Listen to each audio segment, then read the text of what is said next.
You walk out to the fence on a July morning, and the clematis that covered it in purple just 3 weeks ago is brown, crisp, collapsed overnight like somebody poured boiling water down the whole vine. You think it's dead. It is not dead.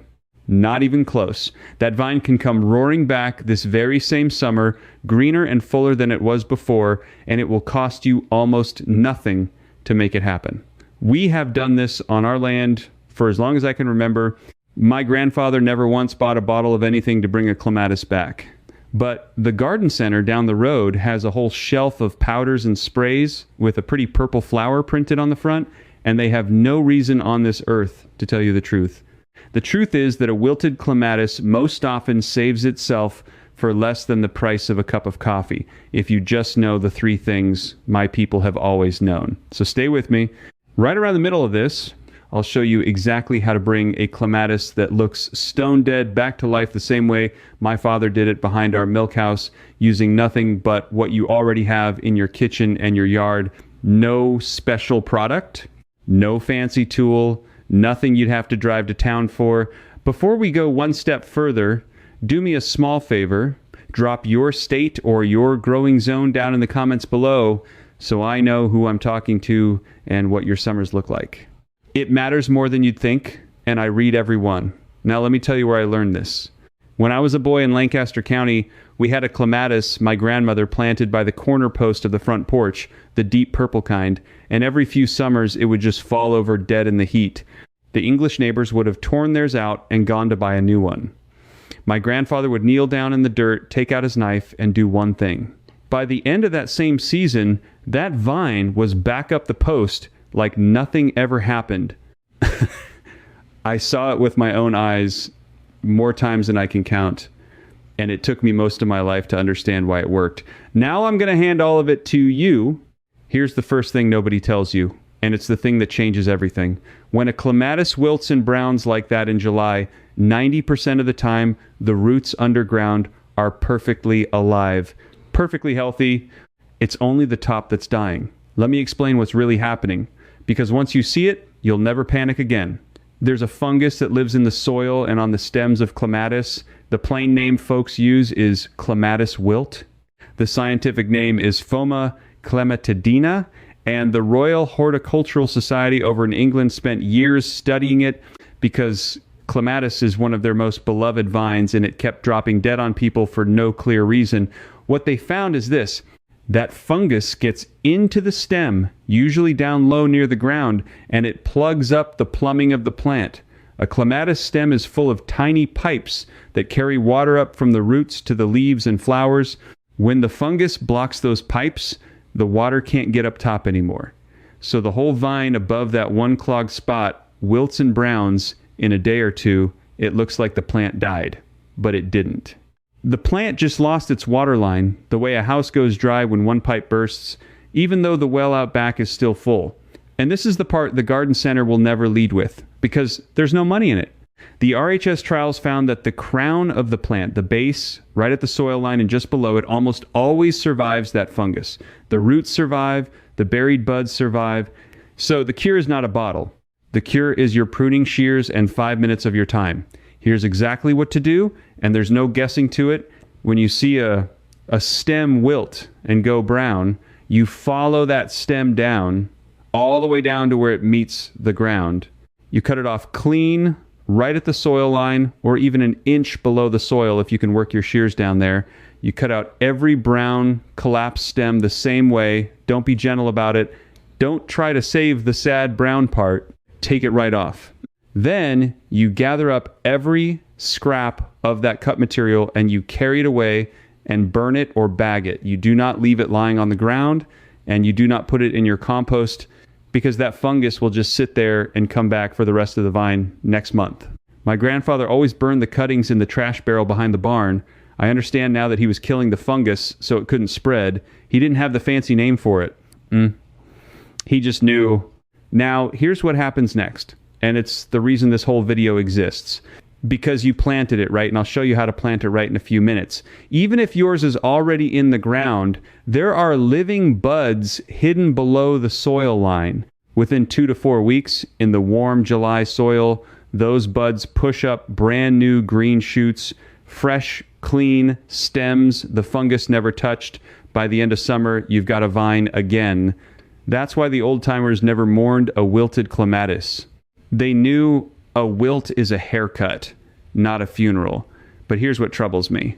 Think of how many people every single July look at that brown vine, believe it's gone, dig it out, and drive to the store to spend $25, $30, $40 on a new one that will wilt the very same way because nobody told them the old one was going to fix itself for free. That's not an accident.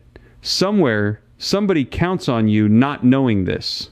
Now, if you're the kind of person who wants all of this written down in one place, the old cures, the penny cost fixes, the soil and storage secrets my people never stopped using. I put it together in a book called The Garden Blueprint, old-fashioned pest cures that cost pennies, along with the Harvest Blueprint Amish soil and storage secrets for bigger yields. Both are part of the Complete Garden Field Edition, and you can find the link right down in the description. It's everything I know, written plain, the way my grandfather would have handed it to a neighbor at the fence.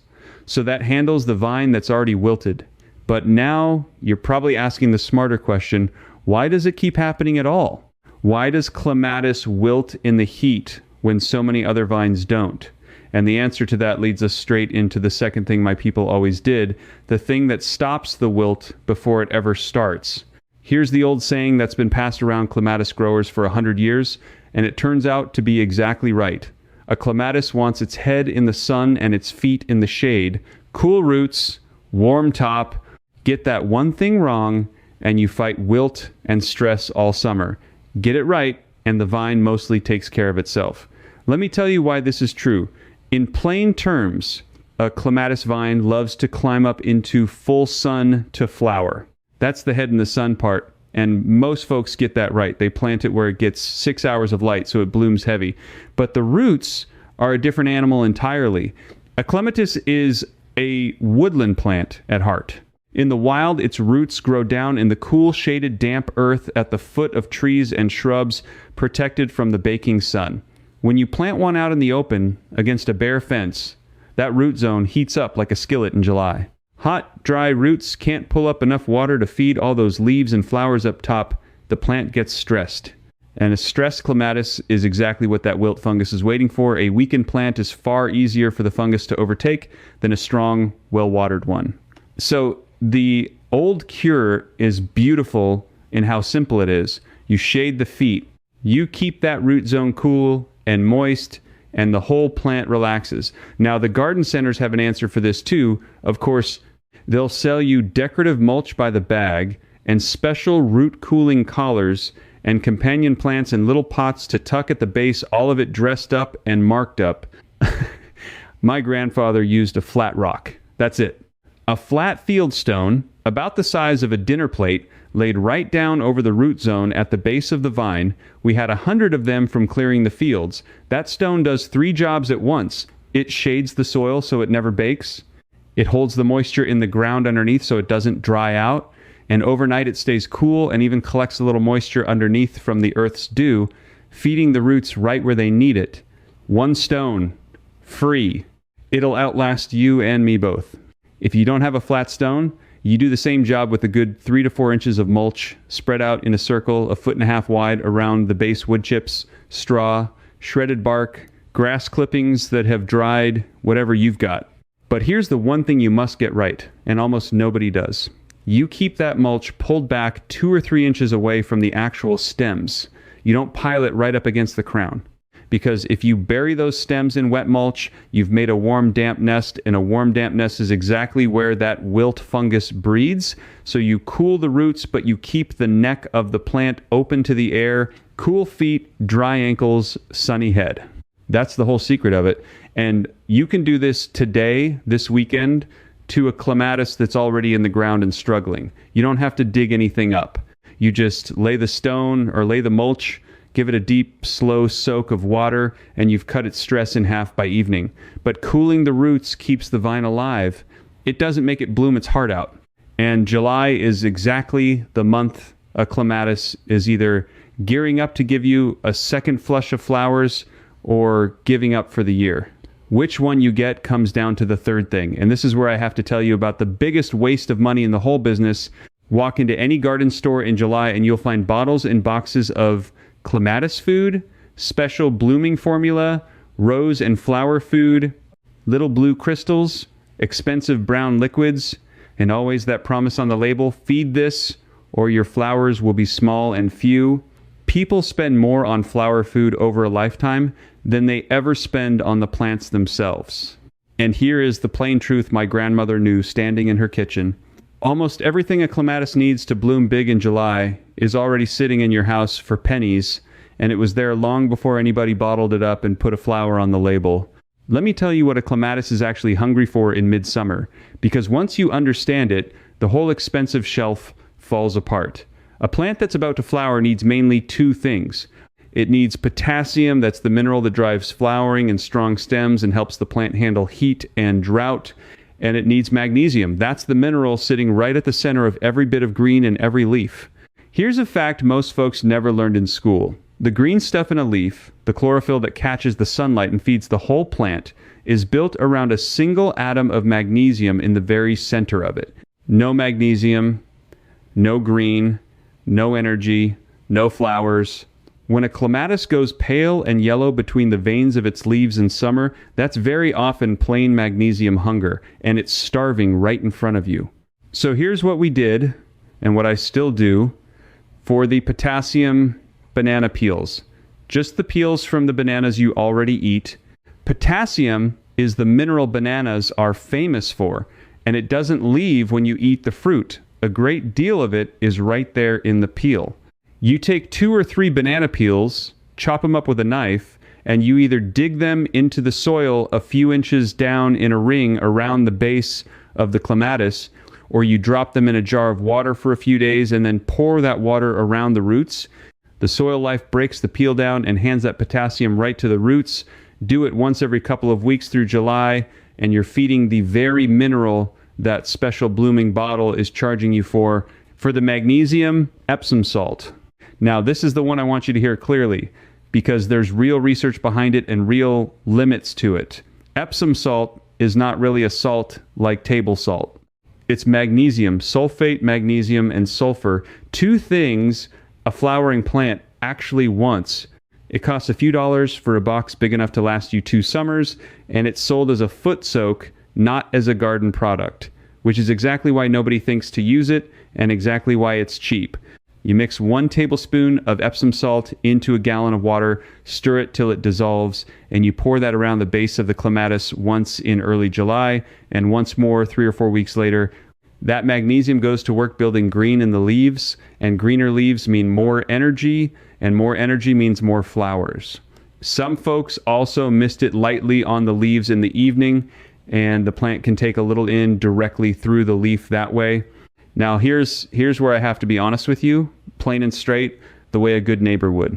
Epsom salt only helps if your soil is actually short on magnesium, and a great many soils are, especially sandy soils and soils that have been gardened hard for years. But not every soil. It is not a cure-all, and dumping loads of it on soil that already has plenty does nothing good and can even throw the balance off. The old people understood this without a soil test. They used a light hand, they watched the plant, and they gave it what it looked like it was asking for. That's stewardship. You don't drown a thing in what it doesn't need. A tablespoon in a gallon, a couple times in the season, watching the leaves green up. That's all. And I want you to notice something about all 3 of these, the pruning shears, the flat stone, the banana peels, the box of Epsom salt. Not one of them has a purple flower printed on it. Not one of them was made for clematis. Not one of them makes anybody rich. That's not a coincidence. There's a whole industry built on the idea that a clematis is a fussy, delicate, needy thing that requires special everything, and the more special products you believe you need, the more dependent you stay, year after year, dollar after dollar. My people never needed any of it, and our vines climbed 30 feet up the side of a barn. Now, I know what some of you are thinking right about now. You're thinking, this is all fine for somebody planting a brand new clematis and doing everything perfect from the start. But mine's been in the ground for 8 years. It's woody and tangled, and I've never done a thing to it right. Is it too late for me? I want to talk to you especially because you are exactly who my grandfather would have spent the most time with. An old, established clematis isn't a problem. It's an advantage. It has a big, deep, powerful root system that a young plant can only dream of, and that means it has more stored energy to bounce back than any nursery plant. You just have to wake it up. And you can do the whole thing this weekend with nothing but the shears and a jug of water. Here's what you do to an old, tired, established clematis in July. First, go in and cut out every dead, brown, hollow, or broken stem right down to where it's green and living, or right down to the ground if the whole stem is spent. Clear out the dead center. You'll be shocked how much dead wood is hiding in there, choking the plant. Old vines pile years of dead stems on top of themselves and slowly strangle their own air and light. Pull all that dead material out and carry it off. Just doing that, just clearing the dead wood, opens the plant up to air and sun and cuts the damp that breeds the wilt fungus. Second, look at the base. On an old plant, that root zone is very likely baking bare in the sun because whatever mulch was ever there rotted away years ago. Lay your flat stone or lay fresh mulch pulled back from the stems the way I told you and give it a long, deep, slow soaking, not a quick sprinkle, a real soak that goes down deep and pulls the roots down deep after it. Third, feed it. That same banana peel and that same tablespoon of Epsom salt in a gallon of water poured right around the base. On an old plant with a big root system, that feeding reaches farther and does more than it ever could on a little one. Do those three things this weekend to a neglected old clematis, and here's what you'll see. Within 2-3 weeks, the base sends up fresh, new growth. Green shoots come out of that old woody crown like it's 20 years younger. By late summer, many of you are going to get a second round of flowers off a plant you'd half given up on. An old clematis isn't near the end. Most of the time, it's just been waiting all these years for somebody to clear the dead weight off it and give the roots a cool drink. That's it. And that brings me to the thing I promised you at the start. The one that sounds impossible until you understand it. How a clematis that is truly, completely dead on top, every single stem, brown, not a green leaf left, the thing you'd swear belongs in the burn pile can still come back to life. Because this is the piece the outside world genuinely forgot and the plain people never stopped doing. Here it is. When you plant a clematis, you must plant it deep. Deeper than almost any other plant you own, and far deeper than the garden center will ever tell you, because on nearly every other plant, planting deep is a mistake that rots the crown. But the clematis is the great exception, and this one difference is the whole secret to a plant that cannot truly die. Let me tell you exactly how deep and why. When you take a clematis out of its pot, you look at where the soil sits on the stem. On a normal plant, you'd set it in the ground at that same level. On a clematis, you dig your hole deeper and you set the plant so that the top of its root ball sits a full 3 to 4 inches below the surface of the soil. You bury the bottom 3 or 4 inches of the stem itself, right down under the ground. It feels wrong. It feels like you're burying it too deep. Do it anyway. Here's why it works and why it's the answer to everything. Along that buried section of stem, down under the soil, the clematis forms hidden buds, dormant growth, buds sitting safe below the ground, protected from the sun, the frost, and most of all from that wilt fungus, which does its worst damage up at and above the soil line. So when disaster strikes, when the wilt takes the whole top, or a deer chews it to the ground, or a hard frost, or a careless mower cuts it off at the dirt, the plant still has those living buds buried safe underground.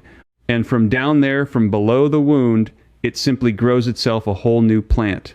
That's the answer to the title. That's how a dead clematis comes back to life. It was never, depending on the part you could see, its real life was hidden 3 inches under the ground the whole time, exactly where it was safe. Now here's the credibility, and here's why I trust it beyond just my grandfather's word. This deep planting is not a folk superstition.